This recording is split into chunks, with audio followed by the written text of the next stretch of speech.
Hi guys, ഇത് ഇന്നലെ ഞാൻ ചിക്കൻ സ്റ്റൂ ഉണ്ടാക്കിയൊരു വീഡിയോ ആണ് കേട്ടോ. ഇന്നലെ നൈറ്റ് ബ്രെഡും ചിക്കൻ സ്റ്റൂ ആയിരുന്നു.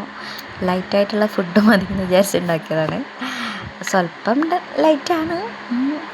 എമിലസ് വെയിറ്റ് ചെയ്യണം, അമ്മച്ചി ആയോ എന്ന് ചോദിച്ചിട്ട്. ഓന് ഉറക്കം വരുന്നുണ്ട്, അതിൻ്റെ ഒരു കരച്ചിലും ഒക്കെപ്പാടെയാണ്. കാരണം നല്ല ടേസ്റ്റ് ഉണ്ടായിരുന്നു കേട്ടോ. ഞാൻ ഉണ്ടാക്കിയോണ്ട് പറയല്ല കേട്ടോ, ചെറിയൊരു ടേസ്റ്റ് കുറവുണ്ടായിരുന്നു. കഴിഞ്ഞ തവണ ഉണ്ടാക്കിയാൽ നല്ല രസമുണ്ടായിരുന്നു. ഈ തവണ അത്രയൊക്കെ കേട്ടോ പോരാ.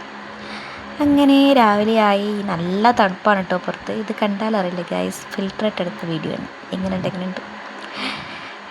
രാവിലെ തന്നെ ഒരു ലോഡ് അലക്കാനുണ്ട്. പിന്നെ വേഗം താഴത്തേക്ക് ഇറങ്ങണം. നമ്മുടെ റൂം മുകളിലാണ്. ഏറ്റവും വലിയൊരു ടാസ്ക് അതാണ്. എന്തെടുക്കണമെങ്കിൽ 18ാം പടി കയറിയിട്ട് അങ്ങ് എത്തണം. പിന്നെ രാവിലെ തന്നെ ഞാൻ വേഗം ചോറും കറി ഉണ്ടാക്കി വെക്കാമെന്ന് വിചാരിച്ചു. കാരണം ഇന്ന് എനിക്ക് കുറച്ച് ക്ലീനിങ് പരിപാടി ഉണ്ട്. ചില സമയത്ത് നല്ല മുടായിരിക്കും പണിയെടുക്കാൻ, ചില സമയത്ത് അല്ലാന്ന് വെച്ചാൽ തീരെ മുടുണ്ടാവില്ല. പിന്നെ ഒരു കാര്യം, ഞാൻ ഭയങ്കര ഇടങ്ങേറായി പണി ഉണ്ടാക്കി ചെയ്താൽ എനിക്ക് ഭയങ്കര ദേഷ്യമായിരിക്കും. എന്താ അറിയില്ല, എനിക്ക് മാത്രമാണോ അങ്ങനെയെന്ന് എനിക്കറിയില്ല കേട്ടോ. പിന്നെ എമ്മരൂട്ടൻ എണീച്ചോന്ന് ന്യൂഡിൽസ് മതി എന്ന് പറഞ്ഞു. ബ്രെഡ് അതൊന്നും എനിക്ക് വേണ്ട. ഓന് ന്യൂഡിൽസ് ഉണ്ടാക്കി കൊടുത്തു. പിന്നെ മാസമായിട്ട് പോവാണ് നഴ്സറിക്ക്. ആ കന്നഡ എന്ത് കാട്ടിയിട്ട് ഊരുന്നില്ല, എൻ്റെ ഒപ്പിച്ച് എനിക്ക് തന്നതാണെന്ന് പറഞ്ഞ്. അത് കഴിഞ്ഞ് തിരിച്ച് വരുമ്പോൾ എൻ്റെ ഫ്രണ്ടിൻ്റെ വീട്ടിൽ കയറി. ഓളെ വീട് തൊട്ടപ്പുറത്ത് തന്നെയാണ്, നഴ്സറിൻ്റെ അപ്പുറത്ത് തന്നെയുള്ള വീടാണ്. അവിടെ കയറി. പിന്നെ തിരിച്ചു വന്നൊരു മുറുക്ക് നിന്നു. പിന്നെ എൻ്റെ പരിപാടി കടന്നു.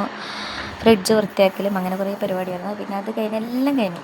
എല്ലാ പരിപാടിയൊന്നും എടുക്കാൻ പറ്റിയില്ല കേട്ടോ. എല്ലാ പണികളും കഴിഞ്ഞ് ഫസ്റ്റ് യൂട്യൂബ് നോക്കിയിട്ടൊരു ചമ്മന്തി ഉണ്ടാക്കി. ഇന്ന് മത്തൻ കറിയായിരുന്നു. അപ്പോൾ നല്ലൊരു ചമ്മന്തി ഉണ്ടാക്കാമെന്ന് വിചാരിച്ചു. എൻ്റെ ഹസ്ബൻഡ് പിന്നെ ചമ്മന്തിമ്മൽ അഡിക്റ്റ് ആണല്ലോ.